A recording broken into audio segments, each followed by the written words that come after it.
president who said that he was seizing on a horrific tragedy to sell a plan that has a lot of legal holes in it. That is his Muslim ban, his travel ban. What did you think of that criticism?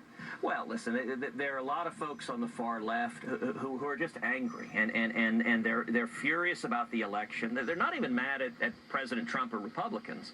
They're mad at the American people. They're mad at the voters for electing a Republican president, giving Republican majorities in both houses of Congress, and so they're going to attack whatever the president does. You know, I've got to say, when it comes to keeping this country safe, I think people are frustrated by a government that is handcuffed, or at least in the prior administration, by political correctness. They want to see leaders that stop radical Islamic terrorists, stop them before they carry out their attacks. You know, I'll note, in the prior Congress, I introduced legislation that would put in place a common-sense 3-year moratorium on refugees coming from nations where Al-Qaeda or ISIS or other radical Islamic terrorists control large portions of territory. And the reason is simple. Our FBI has told us they can't vet those refugees to make sure they're not terrorists.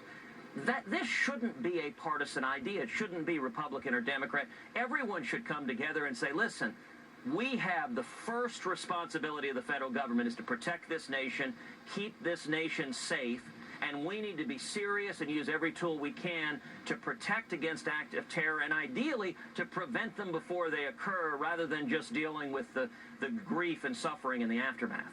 You know, part of the targeting has been on these social websites, Facebook and Google and Twitter, Senator. Theresa May, the Prime Minister in Britain, says they have to do more, have to police this kind of stuff.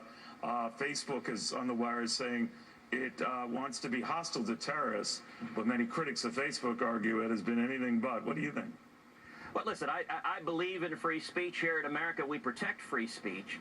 But free speech doesn't mean that we have to put our heads in the sand and ignore threats. So let me give an example from my home state of Texas.